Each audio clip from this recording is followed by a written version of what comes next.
Muchas gracias, hermanos. Oremos. Señor Dios, grande y bueno eres tú, porque nos permites estar reunidos para reflexionar en tu palabra. Te rogamos que en este tiempo abras nuestra mente, nuestro corazón y nuestros oídos, no solo para escuchar tu palabra, sino también para llevarla a cabo. Que seamos edificados por medio de ella y que no hable yo, Señor, sino tu Espíritu a esta comunidad. Te lo rogamos en el nombre de Jesús. Amén. Pueden tomar su lugar, hermanos.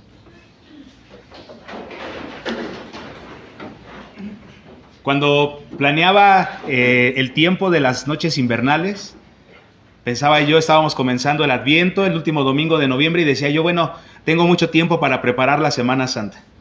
Y cuando me di cuenta, estaba desvelándome para preparar 4 cultos en una noche porque se me había pasado el tiempo.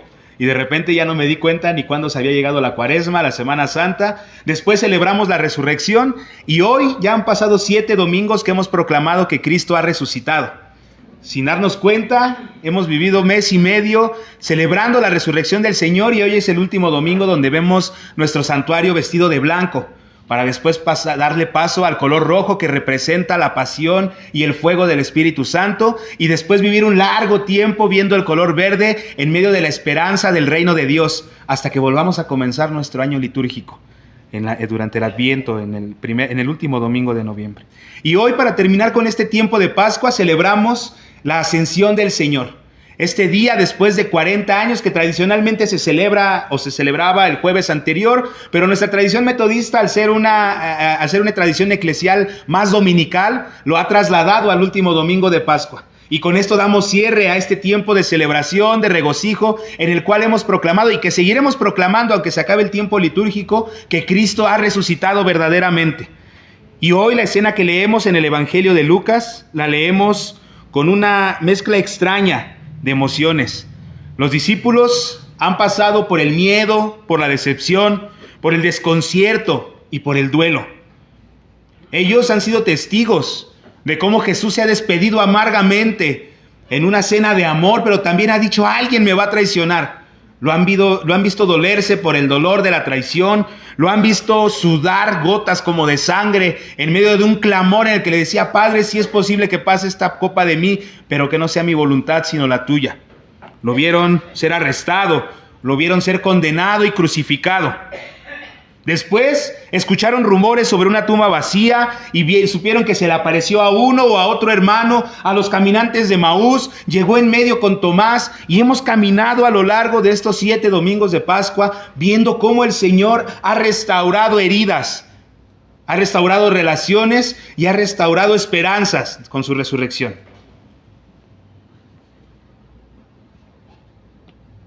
Por eso el pasaje del Evangelio de hoy no debe de leerse simplemente como una despedida antes de la ascensión. Este momento es cuando Jesús interpreta todo lo que ha ocurrido, cuando les dice lo que verdaderamente ha pasado y les muestra a los discípulos que la historia de la salvación en ningún momento se salió de control. Por más tristes, angustiados y desesperados que se sintieran, Dios siempre tuvo el control de las cosas. Por eso, en el centro del pasaje de hoy, que lo leímos en el Evangelio de Lucas, está esta frase decisiva que dice: todo era necesario. Era necesario que se cumplieran las Escrituras.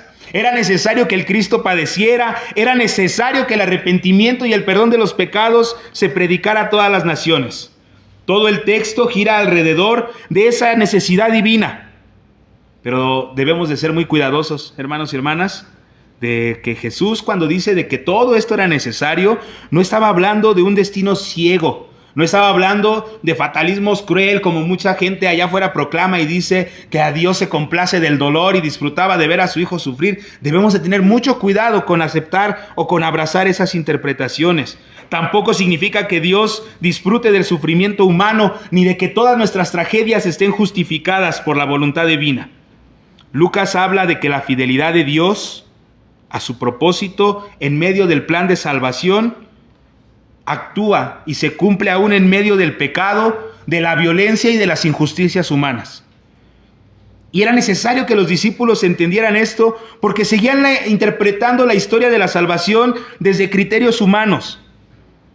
Ellos esperaban a un Mesías triunfante, esperaban restauración nacional, Esperaban la derrota de los romanos, que fueran expulsados y que el territorio volviera a ser poder de los judíos.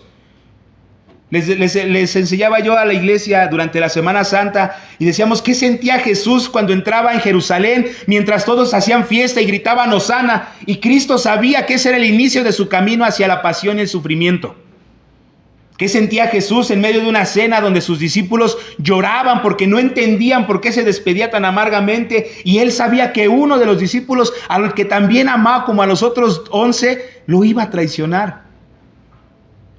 Que el amor que le dio no era suficiente para conservar o para apreciar su amistad. ¿Qué sentía el Señor cuando caminaba hacia la cruz? Cuando predicaba esas 7 palabras desde la cruz y no había ninguno de sus discípulos más que uno solo junto a su madre. ¿Qué sintió el Señor Jesús cuando resucitó y los discípulos seguían encerrados en el aposento con miedo y con temor de que les hicieran algo? Cuando Tomás clamaba herido, que él también quería tener la misma experiencia que sus hermanos. Por eso Jesús les abre las Escrituras, les abre el entendimiento, porque todos ellos ya conocían lo que había pasado y lo que tenía que pasar. Porque su problema no era la falta de información, sino una comprensión equivocada de lo que ellos entendían como el Mesías y como el Salvador del pueblo de Israel. Y tristemente, hermanos, esto sigue siendo verdad para la iglesia. Porque muchos de nosotros conocemos versículos, conocemos doctrinas, nos sabemos los artículos de religión y nos sabemos la disciplina desde la síntesis histórica hasta la constitución de la femenil. Y muchas veces seguimos sin comprender el Evangelio. Porque el Evangelio, hermanos y hermanas, la Biblia no solamente se trata de informar a la mente. La lectura del Evangelio no es nada más de un ejercicio intelectual en el que vamos a conocer y a saber más, sino que el Evangelio es la revelación de Dios a los hombres por medio de Jesucristo. El Evangelio transforma la mente, transforma la manera en la que vemos a Dios e incluso a nosotros mismos. Los discípulos no estaban entendiendo aún después de la resurrección lo que pasaba, porque seguían viendo a Dios desde su concepción de triunfo visible, de poder, de gloria real, de gloria física mundana. Pero Jesús les revela algo diferente. Les revela un reino que vence sirviendo, que reina entregándose y que trae vida atravesando la muerte. Y este mensaje, si resultaba escandaloso en el primer siglo, podríamos pensar que se ha transformado nuestro pensamiento de tal manera que lo hemos abrazado, pero resulta igual de escandaloso en el cristianismo contemporáneo. Con frecuencia seguimos buscando a un Cristo que nos garantice éxito, que nos garantice control, que nos garantice prosperidad. Queremos una fe que elimine toda inseguridad y venimos a la iglesia como una especie de blindaje para que no nos pase nada malo. Pero el Cristo del Evangelio no evita la cruz. Hace que ese sufrimiento se transforme en gloria. Eso no significa gloriar el sufrimiento ni tampoco romantizar el dolor humano. La cruz fue violencia real, fue una injusticia verdadera. La cruz fue el resultado del pecado de todos los hombres y de la opresión política de los gobiernos de su momento, de la traición religiosa que no supieron reconocer a Dios en medio de ellos. El Evangelio nunca llama bueno a lo malo. Sin embargo, sí nos proclama que ahí donde parece reinar la maldad, la opresión y la injusticia, Dios sigue obrando salvación. Y entonces Cristo resucitado nos muestra algo verdaderamente decisivo. El mal no tuvo la última palabra. La resurrección no significa borrar la pasión del viernes, no significa borrar la cruz como si nunca hubiera existido. El Cristo resucitado sigue llevando las marcas en sus manos, en su costado y en sus pies. Las heridas permanecen. Incluso fueron prueba para que Tomás sanara las heridas y él dijera, Señor mío y Dios mío. Porque tocó las cicatrices del Señor. Porque ahí seguían las marcas de que había habido violencia y sufrimiento. Pero esas heridas, esas cicatrices, ya no son señal de derrota definitiva. Ahora son el testimonio de que la muerte no puede destruir el propósito salvador de Dios. Y por eso Jesús les dice a sus discípulos, todo era necesario. Era necesario que el Cristo padeciera, que el Cristo resucitara de los muertos. porque en el Evangelio el sufrimiento y la gloria no son caminos separados. Es necesario pasar por la cruz. Y eso va a redefinir lo que nosotros comprendemos de Dios, porque Dios no se va a manifestar como una dominación imperial, como un gobierno teocrático que se va a instalar a la fuerza, sino como amor fiel que no va a abandonar el mundo cuando incluso éste responde con violencia. Y esto, hermanos y hermanas, debe de redefinir nuestra identidad como iglesia. Después de que Cristo abrió el entendimiento de los discípulos, les dice que no se queden encerrados contemplando experiencias como si fueran privadas. ¿Qué hace el Señor después de que les revela las Escrituras, de que abre su entendimiento? El Señor los envía. Les dice: ahora vayan y prediquen el arrepentimiento y el perdón de los pecados a sus vecinos y a sus amigos personales. No, hermanos, dice que a todas las naciones. El Evangelio no termina con la crucifixión y la resurrección, comienza desde Jerusalén y se extiende hacia el mundo. Y eso nos debe hacer entender que la iglesia, hermanos y hermanas, como institución o como organismo, no debe de existir para sostenernos a nosotros mismos, como si estuviéramos aislados del sufrimiento del mundo. Y muchas veces utilizamos este pasaje que dice que no seamos del mundo ni nos mezclemos con las cosas del mundo, sin alcanzar a entender que nuestra misión está en medio de ese mundo. Cuando el apóstol Juan escribe la carta y dice: no sean como el mundo, no sean con el mundo, se refiere a que no nos hagamos con el sistema del mundo, con el sistema político, económico que oprime, que lastima, que hiere y que mata a las personas. Pero nuestra misión como iglesia está en medio del mundo, de las personas que viven en el mundo.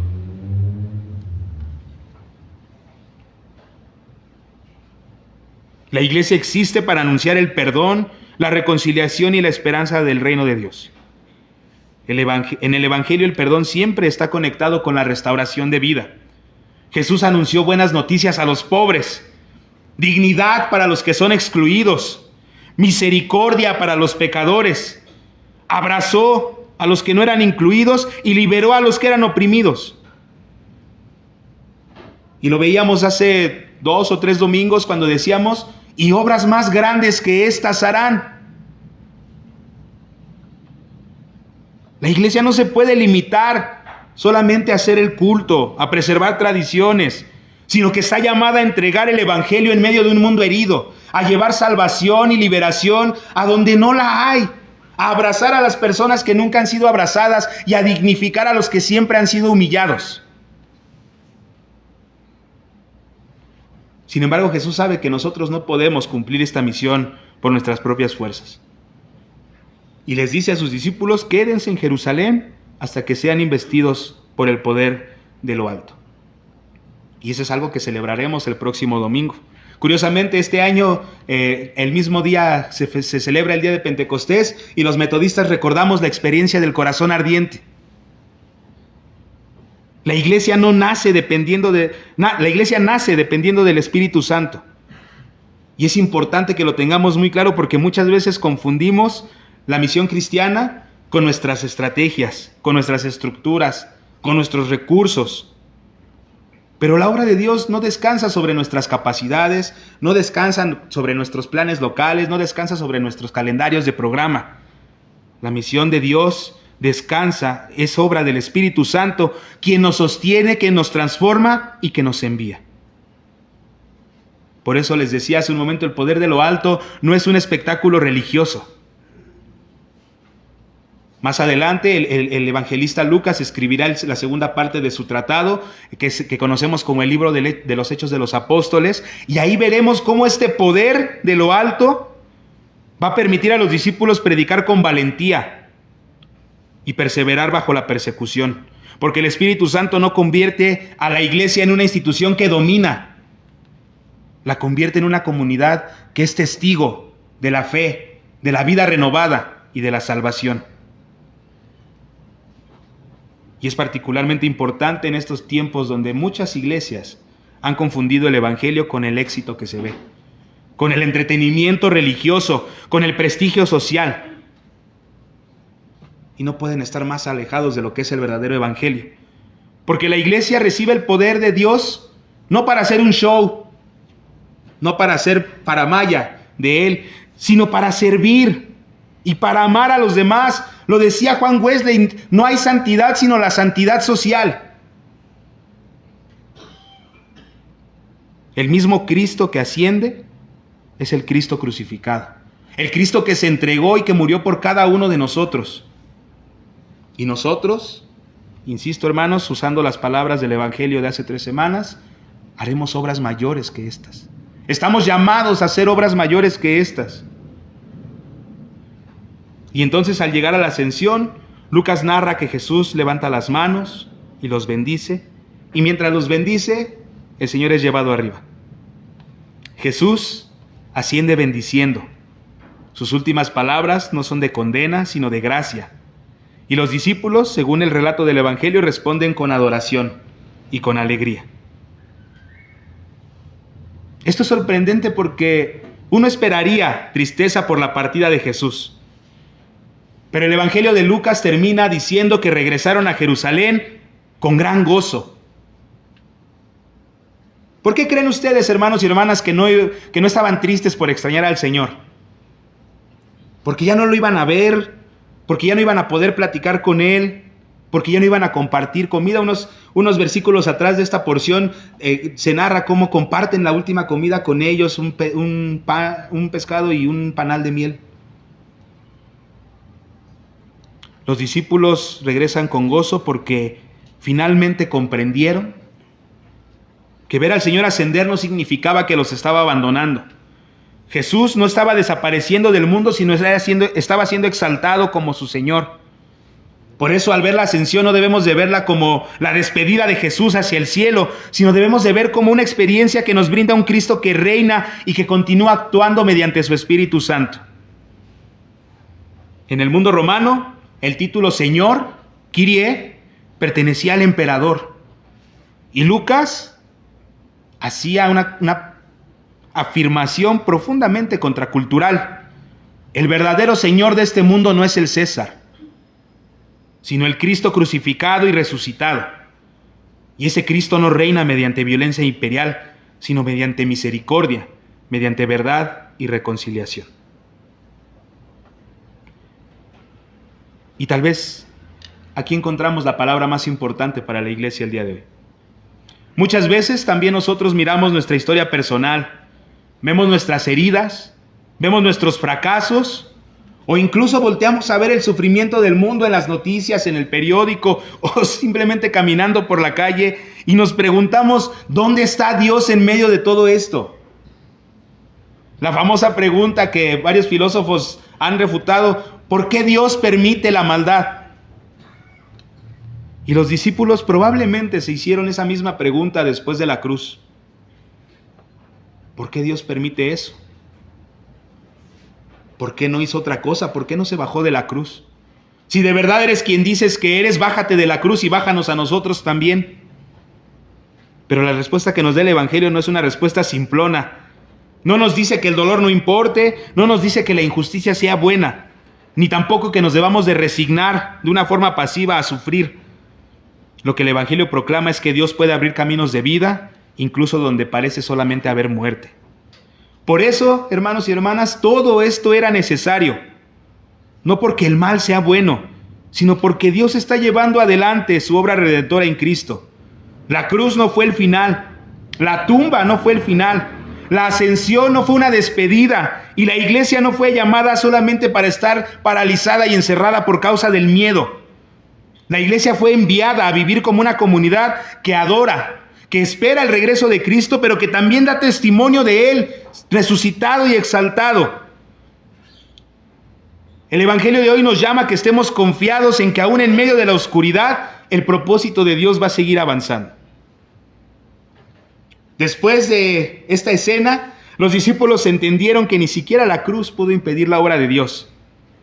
El imperio más poderoso del mundo, con todo su poder, opresión y violencia, no pudo detener la obra de salvación. Sin embargo, el día de hoy vemos a iglesias que le entregan todo el poder a las instituciones políticas, a las instituciones económicas, y se proclaman como señores, como si ser iglesia significara reinar sobre los demás o imponerse con autoridad. Están tan preocupados en instalar su versión del reino de Cristo que se olvidan de extender el reino de Cristo con amor, justicia y misericordia. Por eso la esperanza cristiana no consiste en pensar en que todo dolor viene de Dios, sino en creer que incluso allí donde la vida parece rota, Dios todavía puede abrir caminos de resurrección. Muy probablemente, hermanos y hermanas, en el caminar de nuestras vidas, hay heridas que nunca debieron existir. Tal vez hay traiciones, tal vez hay pérdidas y decepciones que muchas veces nos hacen preguntarnos, ¿dónde estaba Dios en ese momento? Los discípulos se hicieron esa misma pregunta muchas veces. La gente que vio a Cristo ser crucificado se preguntó, ¿por qué estaba permitiendo eso Dios? Y el Evangelio responde con un Cristo vivo, con una tumba vacía. Jesús asciende, aún con las marcas de sus heridas. El Cristo glorificado y ascendido sigue siendo el mismo que fue crucificado. La exaltación nunca va a borrar la memoria del dolor, pero sí nos va a ayudar a transformar nuestras malas experiencias. Saber que Cristo resucitado ascendió y reina desde los cielos el día de hoy y nos acompaña, como lo dice el Evangelio de Mateo, yo estaré con ustedes todos los días hasta el fin del mundo. Hace que nuestro dolor se transforme, que lo que creímos decepción, amargura, ahora sea gozo y esperanza.